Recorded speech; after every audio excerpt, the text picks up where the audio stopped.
আজকের ভিডিওতে আলোচনা করব কারা কারা মৌসুম্বি খেতে পারবেন না। Side effect of mosambi juice. Mosambi নিয়ে আমার ভিডিওটি বহুল প্রচলিত হয়েছে, হাজার হাজার মানুষ প্রত্যেকদিন দেখছেন, কমেন্ট করছেন। অনেক বন্ধুরা জানতে চেয়েছেন, স্যার কারা মৌসুম্বি খেতে পারবেন না, মৌসুম্বি জুইস খাওয়ার জন্য তাদের বিধি নিষেধ রয়েছে, বিষয়টি আলোচনা করুন। তাই আজকের ভিডিওতে আপনাদের 10টি পয়েন্ট আমি জানাবো যে কাদের জন্য মৌসুম্বি জুইস খাওয়া রেস্ট্রিকশন রয়েছে, side effect of mosambi juice.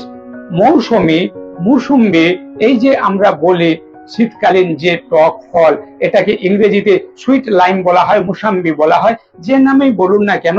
এই যে আমরা ট্রেনে দেখছি, কিনে খাচ্ছি, কিংবা মার্কেটে মৌসুমী লেবু, কমলা লেবুর মতো কিছুটা এই যে মৌসুম্বি লেবু আমরা খাচ্ছি, এটা কারা খেতে পারবেন না, এই বিষয়টা আপনাদের ভালো করে জেনে নেওয়া দরকার, বুঝে নেওয়া দরকার। তাই শেষ পয়েন্ট পর্যন্ত ভিডিওটি দেখলে আপনি খুবই উপকৃত হবেন যে কাদের জন্য রেস্ট্রিকশন রয়েছে, মৌসুমী লেবুর রস খাওয়া নিষেধ রয়েছে, mosambi juice, side effect of Mousumi juice. প্রথম যেটা বলবো, এটা সাইট্রাস ফ্রুট, টক ফল, তাই খালি পেটে খাওয়া তো কখনোই উচিত না। যে কোনো ফল আপনি সিজনের ফল সিজনে খান।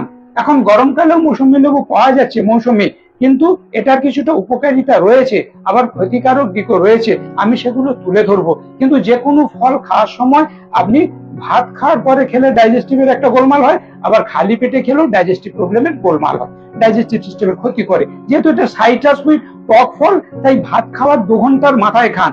কিন্তু যাদের ডিসকমফর্ট, অ্যাবডোমিনাল ডিসকমফর্ট, মানে আপনার গলা বুক জ্বালা, টক ঢেকুর, গা বমি, এই ধরনের অ্যাসিড অম্বলের প্রবলেম রয়েছে, আপনি এই সাইট্রাস ফ্রুট, টক ফল, মৌসুম্বি খাবেন না।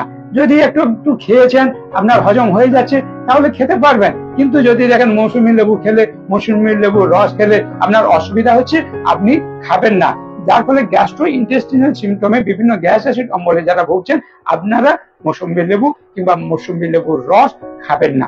2 নম্বর যে বিষয়টি মাথায় রাখতে হবে, মৌসুমী লেবু খাওয়ার পরে আপনি ভালো করে পানীয় জল দিয়ে মুখটা পরিষ্কার করে নিন, দাঁতটা ভালো করে মেজে নিন।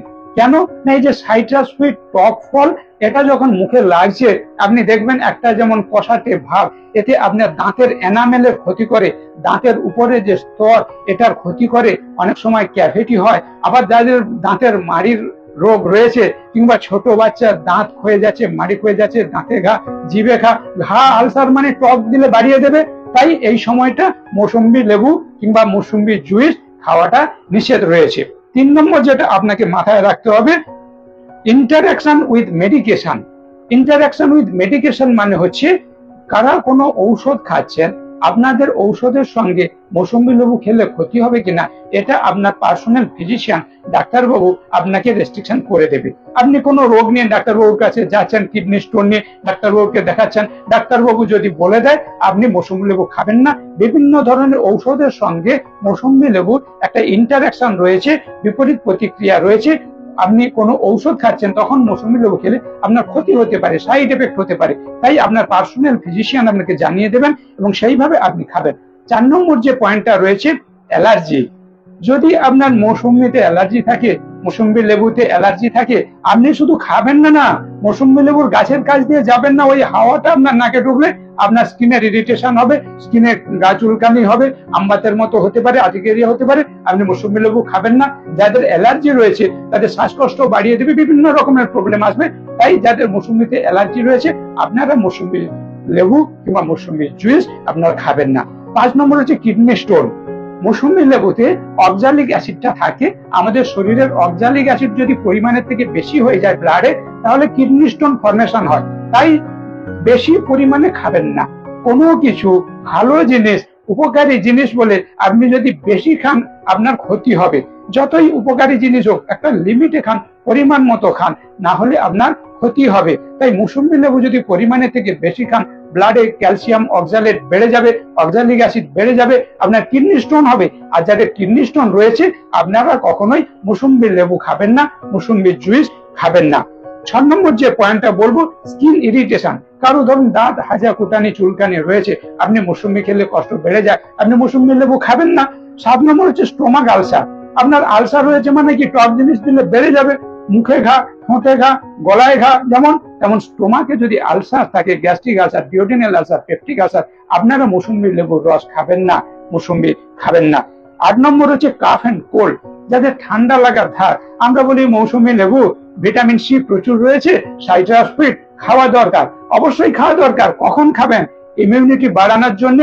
ঠান্ডা কফ কাশি নেই এই সময় আপনি খাবেন, যাতে আপনার ইমিউনিটি বাড়ে, তাই খাবেন। কিন্তু আপনার কফ কাশি হয়ে গেছে সেই সময় যদি আপনি খান তাহলে কফ কাশি বেড়ে যাবে। কেন না, মৌসুমী লেবু ন্যাচারাল কুলিং প্রপার্টি রয়েছে, বডিকে ঠান্ডা রাখে। শীতকালে আপনার পেট গরম হয়ে যাচ্ছে, লিভার টনিক মৌসুমী লেবু যেমন লিভার ভালো রাখবে, বডি ঠান্ডা রাখবে। রাত জাগা হচ্ছে, বিভিন্ন কাজকর্ম করছেন, আমরা বলি পেট গরম হয়ে গেছে, মৌসুমী লেবু খান, মৌসুমী লেবু জুইস খান, আপনার পেট ঠান্ডা হবে। মানে ন্যাচারাল কুলিং প্রপার্টি, বডি ঠান্ডা রাখবে। ঠিক আবার গরমকালে আমরা মৌসুমী লেবু খাচ্ছি, আমাদের হিট স্ট্রোক থেকে আমাদের বডিকে বাঁচাবে, আমাদের দেহের তাপমাত্রা কমিয়ে দেবে। গরমকালে আপনি মৌসুমী লেবু খাচ্ছেন, বডি টেম্পারেচার কমে যাবে, বডি খুব শীতল হবে। তাই যখন আপনার ঠান্ডা কফ কাশি লেগে গেছে, গলা বুক জ্বালার যেমন অ্যাসিড, সেরকম ঠান্ডা কফ কাশির জন্য থ্রোট ইনফেকশন, নাক ইনফেকশন, মুখ ইনফেকশন আপনি এই সময় খাবেন না। লাং ইনফেকশন এগুলো আপনার বাড়িয়ে দেবে। যেমন ভালো অবস্থাতে খাবেন, প্রোটেক্ট করার জন্য, ইমিউনিটি বাড়ানোর জন্য, যাতে ঠান্ডা কফ কাশি না আসে। কিন্তু যখন আপনাকে ভাইরাস ব্যাকটেরিয়া আক্রমণ করেছে তখন আপনি এগুলো খাবেন না, কষ্ট বেড়ে যাবে। 9 নম্বর যেটা মাথায় রাখতে হবে, can increase blood sugar level. Mosambi লেবুর মিষ্টতা আপনার সুগার লেভেল বাড়িয়ে দিতে পারে। তাই যাদের সুগার রয়েছে অল্প করে খান। টক মৌসুমী খান, যেটা বেশি মিষ্টি লাগছে, একটু বেশি পেকে গেছে, সেটা কম খাবেন কিংবা এড়িয়ে চলবেন, কিংবা আপনার পার্সোনাল ফিজিশিয়ানের পরামর্শ অনুযায়ী খাবেন। তা না হলে সুগার রোগীর সুগার লেভেল বাড়িয়ে দেবে মিষ্টি মৌসুমী জুইস। 10 নম্বর হচ্ছে be conscious during pregnancy. Pregnancy পিরিয়ডের মায়েরা মৌসুমী লেবু খাওয়ার সময় একটু কনসাস থাকবেন, আপনার পার্সোনাল ফিজিশিয়ানের পরামর্শ নেবেন। কেননা প্রেগনেন্সি অবস্থাতে মায়েদের নানান রকম শারীরিক চেঞ্জেস আসে, হরমোনাল চেঞ্জেস আসে। অনেক সময় মৌসুমী লেবু আপনার মায়ের এবং বাচ্চার অসুবিধা করতে পারে, ক্ষতি করতে পারে। বিশেষ করে ফার্স্ট ট্রাইমাস্টার, আপনার সবে প্রেগনেন্সি শুরু হয়েছে, গা বমি বমি থাকে, খিদে কম থাকে, বমি হয়ে যায়, অনেক রকম অসুবিধা থাকে। তাই মৌসুমী লেবু আপনার এই সময় অসুবিধা করতে পারে, ক্ষতি হতে পারে। মায়ের অসুবিধা হলে বাচ্চার ক্ষতি হবে। তাই আপনার পার্সোনাল ফিজিশিয়ানের পরামর্শ নেবেন এবং সাবধানে ব্যবহার করবেন। তাহলে বন্ধুরা, side effect of Mousumi juice, কারা কারা মৌসুমী লেবু খেতে পারবেন না, আজকের ভিডিওটা থেকে পরিষ্কার হলো। তাহলে আপনারা সবাই সুস্থ থাকবেন, ভালো থাকবেন। Stay safe, stay healthy.